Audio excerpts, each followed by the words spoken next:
computers will be superhuman, so they'll be smarter than us.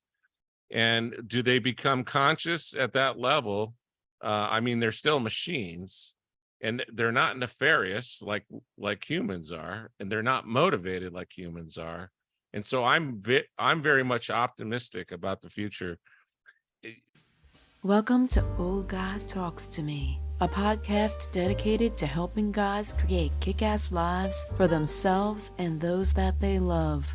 Ladies, if you want to know what your guy is thinking, this podcast is for women too. Each week, a special guest helps you create that life you've imagined. We talk anti-aging medicine, personal growth, relationships and hot sex. Yeah, you hear me, getting laid more frequently. Other guy vices, and topics that many don't want to talk about but need to. Just because you're getting older doesn't mean you have to be old. Don't want to miss anything? Be sure to subscribe, share, rate, and review this podcast. And be sure to go to www.thestandard.academy/magazine and grab a free copy of our new digital magazine, The Standard Academy, where we talk about erogenous zones, growing hair back, and other things that will help you create that kick-ass life. Now get ready to listen up and share with friends. So, John, what kind of things does AI do for, let's say, the typical person like myself who I'm a podcaster, I'm a men's life coach, not particular. I kind of got into it and I said, okay, that's kind of fun, but I haven't quite incorporated it into my routine in terms of what I do on a daily basis. Yeah. So what kind of things can someone use on a regular basis to, other than finding good cocktail recipes? What kind of things can you use this for in your daily life?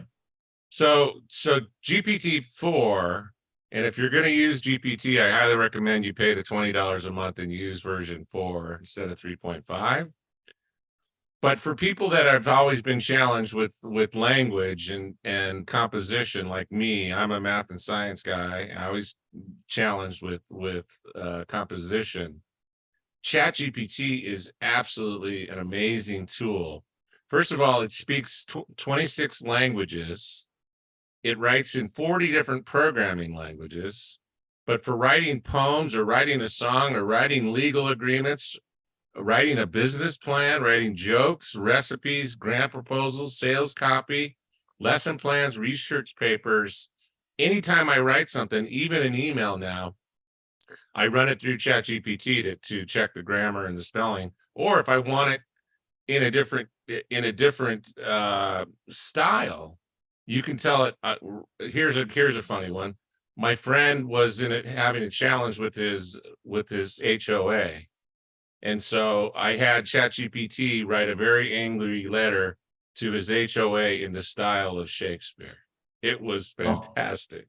It was fantastic. It was fantastic. Did it solve his problem, though? It's still being battled.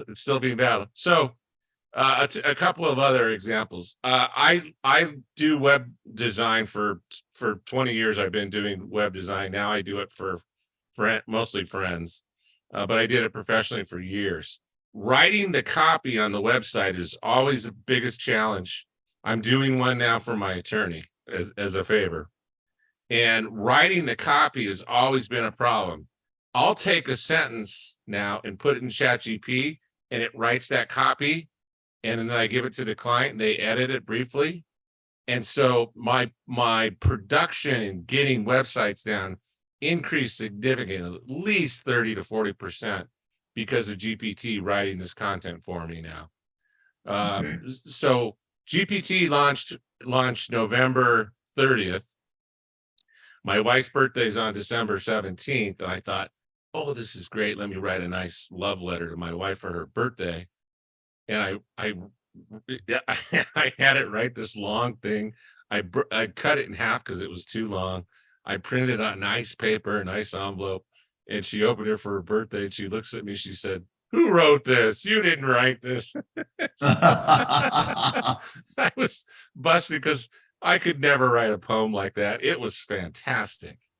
But for anybody that has to write any sort of copy in any business, whether you're writing sales copy or whether you're communicating an email, ChatGPT is an amazing co-pilot. That's what Microsoft calls the AI, which is a very profound paradigm that Microsoft has chosen in order to articulate these tools to assist humans, and not something scary and a Terminator to take us over, but to be our co-pilot and for us to be a more effective human being.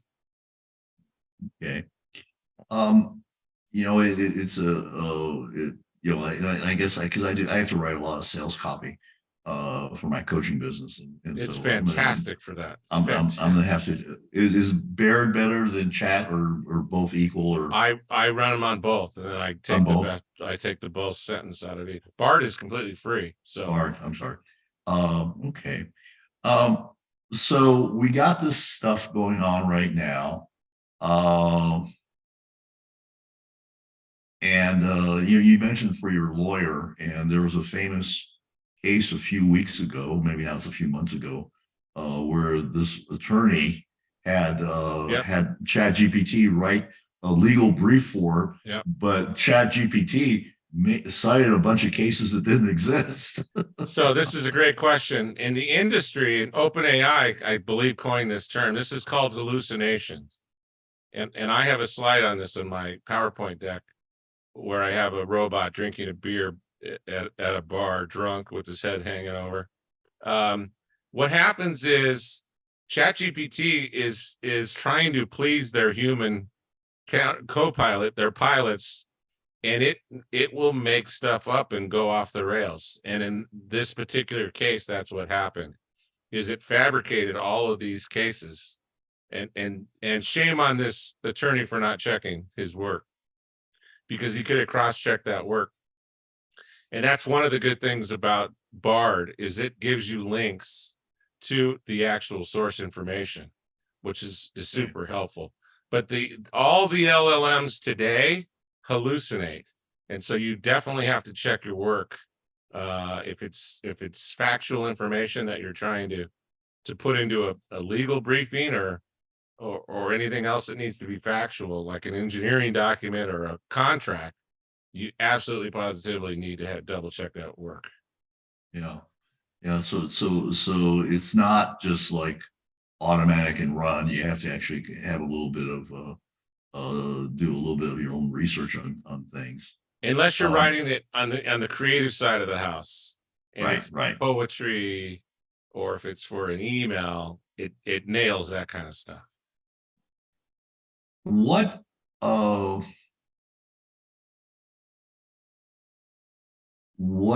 are you seeing in terms of criminals using artificial intelligence? Yeah, so this is a problem with any tool. You've got the good and the bad, right? And so you've got people going to use this for good, which is amazing. I've got 2 slides in my deck. I enumerate the good and the bad. And so some of the stuff that we're seeing on the bad side of the house right now, there's this amazing tool called 11 Labs. It's an Israeli firm that I could take. For example, I can take 30 seconds of a TikTok that your daughter posts up, and then I can create and I can replicate her voice. And then they're using these voices to call and ask for ransom for the parents. And so I've seen that happen at least 3 times in the last year, that particular technique. Some of the banks were using voices to gain access to their accounts, which is just ridiculous, because I can run minutes of your voice through one of these synthesizers, and you will not be able to tell the difference between your voice and the synthesized voice. Yeah. Well, didn't they actually do a whole Joe Rogan podcast? Yeah. That was created by artificial intelligence. 100%. So the speech synthesis using these new AI tools is spectacular. I've helped an author take his written books from Amazon and then run those through and create an Audible book using a third-party voice that we liked, and it speaks the entire book. We've used it in sales copy. So we've got particular voice, if you're in the VO business right now, you should be very, very scared. But on the bad side of the house, people using this for deep fakes, whether it's disinformation for voting, next year is going to be crazy, because don't believe anything you see on the web or hear on the web unless you've got specific documentation. Anything that you see, whether it's video or audio, can be completely faked. That's going to be a big problem. So the criminals are using deep fakes for all kinds of nefarious problems, using it to hack into people's sites. What GPT is very, very good at is being persuasive. And so creating very persuasive language, like, Kevin Mitnick just passed away. He used to live here in Las Vegas. Do you know that name? No, I don't. I'm not familiar with that. He's one of the most famous hackers of all times. And 90% of his hacking was social engineering. So he would call up a company and he would get the passwords from the people that worked there. He wasn't creating an application. He was using social engineering to get what he wanted remotely. With ChatGPT, you're going to be able to be very influential, and you're going to be able to influence people for buying stuff online, or trying to convince them that their mother is stranded and needs money, or their children is stranded and needs money for some particular reason. You see that scam happen over and over again. Yeah. So one of the industries that's always at the forefront, and again, I'm going to go, because the old guy goes places that people don't normally go, that's always at the forefront in technology, is porn. Yeah. What's going on in porn and okay, so the two predominant AIs or machine learning applications are large language models, ChatGPT and Bard. So those are, type in a question and it replies with text. Is your life not working out? Have you tried programs and they did not work? Do you want to create a vibrant life for yourself and those that you love? Well, if you do, then get on a short call with me to find out if we're a mix. You can go to www.thestandard.academy, get to know you, and schedule a short call with me. If we're a match, great. If not, that's fine too. Either way, I'm going to have a free gift for you. Don't wait. Don't hesitate. Don't procrastinate. Do it now. The other one is type in text and have it paint a picture for you. And the imagery that's generated out of these existing programs today, and there's 24 of them, is absolutely photo quality, absolutely amazing. Now, all of the legitimate ones won't do anything porn related. However, there is open source platforms out there that will produce porn. And the porn guys right now are full steam ahead trying to produce new AI-based porn. You're going to see all kinds of crazy stuff. What's going to happen is you're going to see all these tech nerds fall in love with phony AI women. Remember these little keychains the kids used to carry around with them, the Tagonachi or whatever they were? Yeah, like a little animal, and you had to feed it and you had to say nice things to it. Same thing's going to happen with AI. You're going to have these phony girlfriends AI, and these guys are going to fall in love with these characters online. I can already see it coming down the pipeline. Is that like not too dissimilar from having a text chat with some guy in his underwear in Bulgaria who's passing himself off as a blonde? But these will be real characters that you'll be able to create, right? So I want a blonde with this sort of body that's nice or athletic or whatever your recipe list is, and then she'll just talk back to you via video. And so and she'll have all the information like ChatGPT does. In fact, some of those are actually linked into ChatGPT, like we're doing for Christian.com. So on Christian.com, we're creating Jesus or the Lord so that you could have a conversation with Jesus or the Lord directly and we've got an avatar that you're able to talk to. So that technology is on the shelf today. Yeah, I mean, these things that you can create, these human beings, these very lifelike, I'll call them avatars. Yep. It really spells a lot of issues for people in their interpersonal relationships. Yes.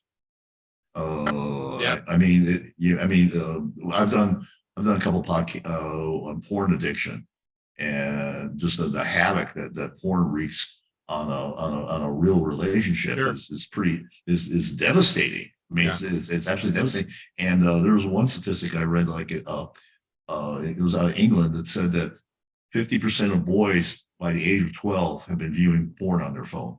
Oh, I'm sure. Yeah, I mean, that doesn't surprise me at all. Readily available. Yeah. So it's interesting. So okay, so we've talked about that. Where do you see? You said, like, in about 10 years, you think that the artificial intelligence will be, and I don't know if I'm phrasing this correctly, smarter than humans. Yes. So what does that mean? Are there risks there? What do you see that as a challenge? This is another profound question that you did your homework. So what's very intriguing about this is there's a gentleman named Ray Kurzweil. You might have heard that name. Ray is a guy from Google. He works for Google.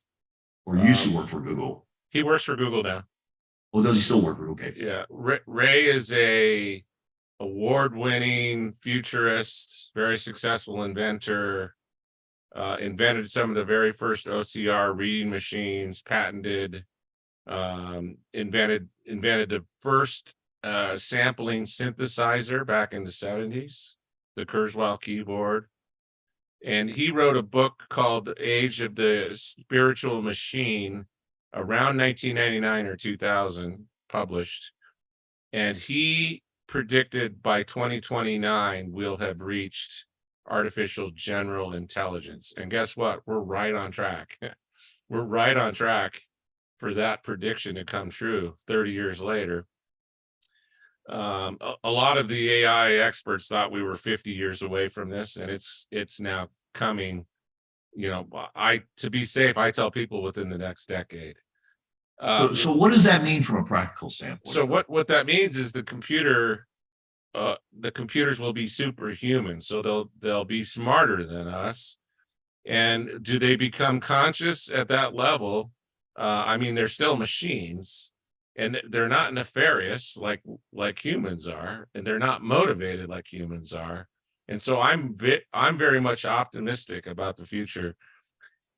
And one of the reasons why I don't get published as much is the guys saying that the world's going to end, because they immediately get published. Sure, yeah. So I mean, if it bleeds, it leads. That's one of the quotes one of my coaches gave me. So when they become as smart as humans are smarter, because they're growing exponentially right now, it's going to be hugely advantageous for society. They're going to solve the climate issue. They'll solve material sciences. We'll have the best material sciences on the planet. Healthcare. I mean, the scientific breakthroughs that we can't solve as humans today will be solved by these superhuman AGI, because you just let it loose on a problems. It's just like the protein folding problem. I don't know if you're familiar with that. It's a scientific issue that Google had solved through DeepMind, which is their AI company that they acquired in 2014. They did the protein folding issue, and they were able to map the 200,000 protein folding sequences within the matter of months, and then open sourced all that information to the scientific community, and is causing breakthrough after breakthrough in pharmaceutical design, fighting viruses. All kinds of amazing stuff is happening in that regard. So the scientific breakthroughs that are coming with AGI, the narrow AI that we have now does one thing very well, like chess is a perfect example. I'm watching the chess championship over here on a screen because the finals is ongoing as we speak right now. And chess has been solved by computers.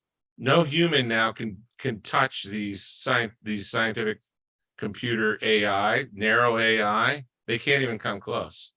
The computers are so far advanced over humanity, it's not even close. However, chess has never been as popular as it is today because we like to play, and it's more exciting when we play against somebody that makes mistakes like a human rather than play a computer. It's kind of boring to play a computer because they just crush you when you play these when you play these chop. And DeepMind created this thing, and what it did is it had it play itself. It played itself millions and millions of times in order to get as good as where it beats anybody on the planet today. But it can't add 1 + 1. All it can do is play chess. That's called narrow AI. And so AGI, artificial general intelligence, is a computer system that's smart across a wide variety of disciplines. Well, John, if somebody wanted to tell us a little bit about what you do in terms of speaking and other things, and how, and I'm going to put this in the show notes, but how do people get a hold of you if they want to reach out to you, and what kind of things do you do? That's great. So I've been in technology for a million years. I was early in streaming, and we invented our own streaming technology back in the 90s, and then I produced PGA, LPGA, DNC Convention, Kelsey Grammer, Joe Walsh. We produced all that stuff back in the 90s, super early in that wave of technology. Then I was in crypto, got into crypto early, did very, very well in the early days until FTX kind of screwed up the whole crypto space. I'm super bullish long-term on crypto. I think it's a fantastic invention. Long-term, it will eventually come back, and just an amazing asset that is a 21st century digital asset that has so many advantages over cash. It's not even funny. It's not even comparison. And then when I saw AI take off mid last year, I dived in with both feet, because this is the largest scientific, what's the word I want to use? The largest scientific breakthrough in human history. It's that significant, and it's going to cause great things to happen, and it's going to cause some bad things to happen. But the business opportunities in AI over the next 5 years is in the billions and billions, in the hundreds of billions of dollars, whether that's helping businesses integrate AI into their business processes, or taking advantages of a startup. The timing is great in that, because I've always been an entrepreneur and worked for myself and did startup companies, but I also own Christian.com, the website. And so when I saw AI come to fruition, I thought, I'm going to integrate this into Christian.com. We're integrating AI into Christian.com. So in addition to a bunch of other services that you'll be able to do in Christian.com, you'll have the ability to communicate to a enlightened avatar on Christian.com. And my email is just john@christian.com. I'm out doing general information presentations on AI. I've done several of those. I've got several booked now for the remainder of the year. I'm happy to talk to you if you have certain applications you want to discuss for your business. I'm happy to do that. I take those calls a lot as well. And so it's very simple to open up a communications line with me at john@christian.com. Right. Well, John, thanks for this has been highly informative, and I think that those that are listening will have a little better idea about artificial intelligence and how to actually take advantage of artificial intelligence in their personal lives. So I want to thank you for coming on the program. So this is Oris, the official old guy at oldguytalkstome.com. If you have not already, then opt in to get my free digital magazine at thestandard.academy/magazine, where you get several articles to help you create that kick-ass life for yourself and those that you love, including Well, the signature article, which is one secret place to touch a woman, and it's not her clitoris because that is not a secret place. So, so we'll reveal that to you. In the meantime, remember, it's all about creating a kick-ass life for yourself and those that you love. Until next time. Thank you for joining Dr. Orist and his incredible guest. Like what you heard and learned? Then be sure to do 3 things. 1. Subscribe so you don't miss the next episode. 2. Share this with someone who may need to hear it. 3. Leave a review and rate this podcast. Opt in at www.thestandard.academy/magazine and get our free digital magazine with savings, articles, and deeper dives into cool controversy. Be the guy who takes action. Without action, you're not going to get the results you want. Thank you again, and make it a great day.